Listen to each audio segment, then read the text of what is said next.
Imagine boarding a plane for a normal overnight flight.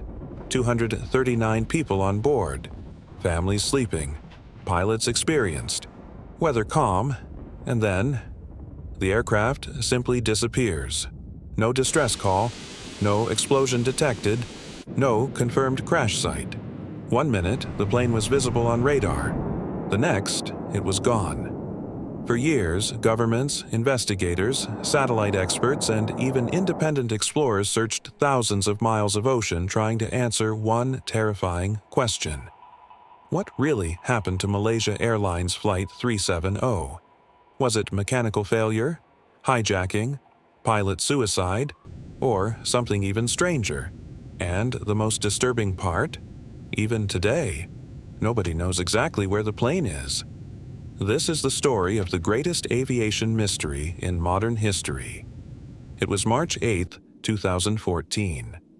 A Boeing 777 operated by Malaysia Airlines prepared for a routine flight from Kuala Lumpur to Beijing. The aircraft carried 227 passengers and 12 crew members.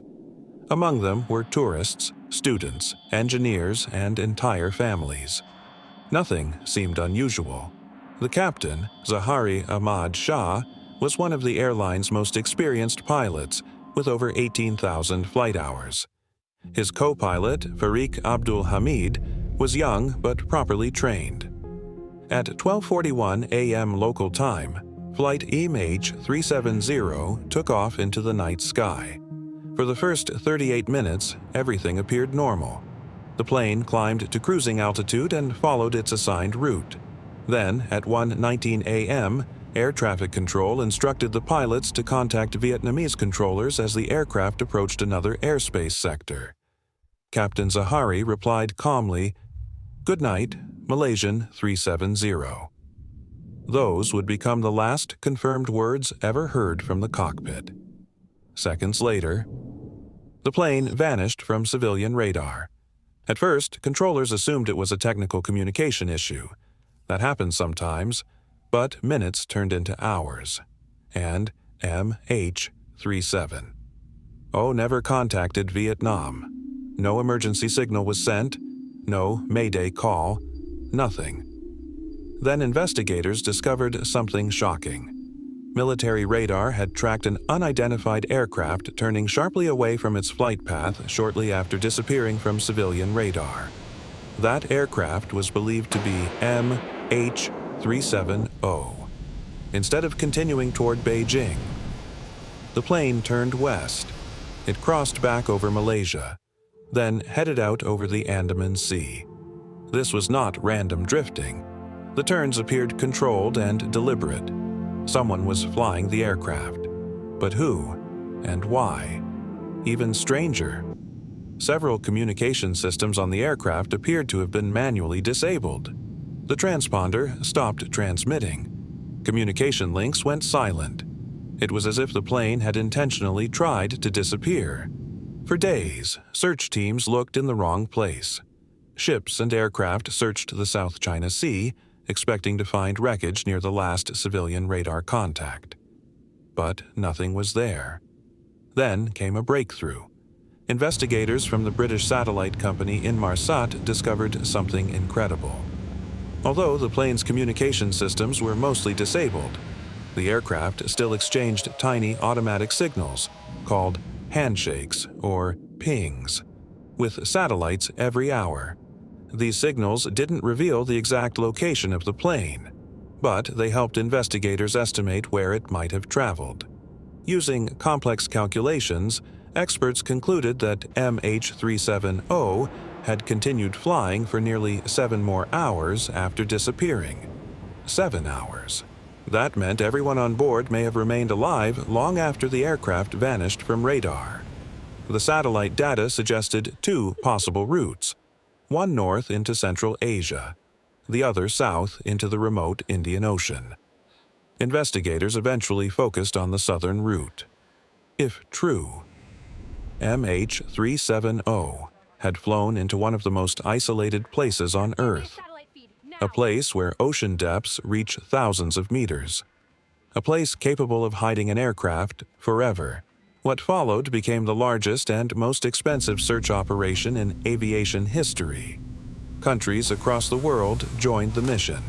Ships scanned the ocean floor. Aircraft searched endless waters. Underwater drones explored deep beneath the sea. The search area covered enormous parts of the southern Indian Ocean, a region known for violent storms, giant waves, and extreme isolation. For months, nothing was found. No bodies, no black boxes, no major wreckage. Families waited desperately for answers. Many refused to believe the plane had crashed at all.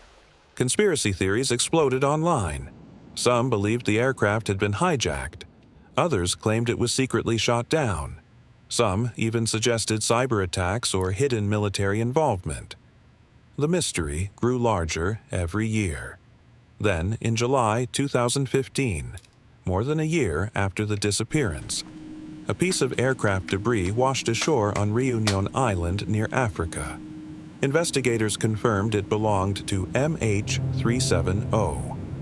Finally, there was proof the aircraft had crashed into the Indian Ocean.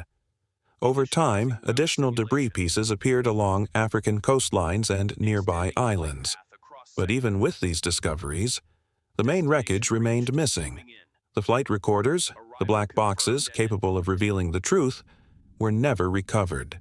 Without definitive evidence, theories multiplied, and one theory quickly became the most controversial of all: pilot suicide. Investigators discovered that Captain Zahari had a home flight simulator.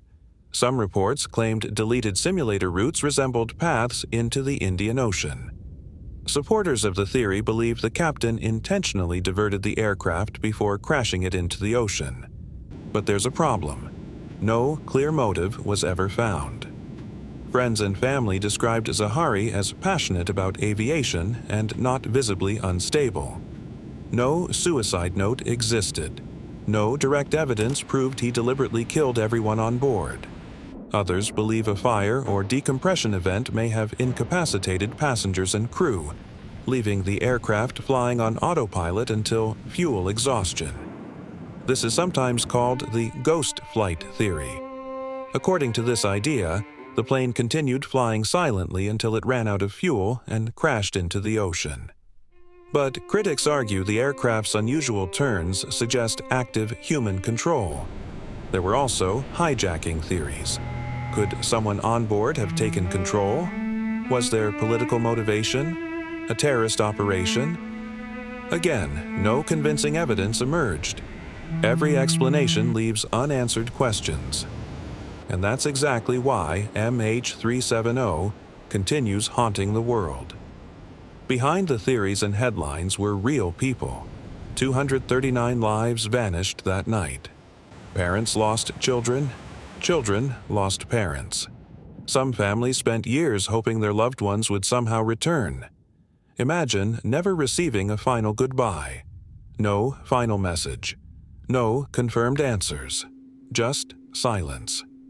For many relatives, the uncertainty became torture. Some still reject official conclusions to this day, because without the wreckage, without the black boxes, without certainty, the story never truly ends. More than a decade later, MH370 remains one of humanity's greatest unsolved mysteries. Somewhere beneath the Indian Ocean, the aircraft may still rest untouched in darkness. A modern Boeing 777, one of the safest aircraft ever built, disappeared in an age of satellites, GPS, and global surveillance. And despite all our technology, we still don't fully understand what happened. Maybe one day the wreckage will finally be discovered. Maybe the black boxes will reveal the truth. Or maybe Flight 37. Will remain a mystery forever. A ghost aircraft lost somewhere in the endless ocean. And every time a plane disappears behind the clouds at night, people remember MH370, the flight that vanished without a trace.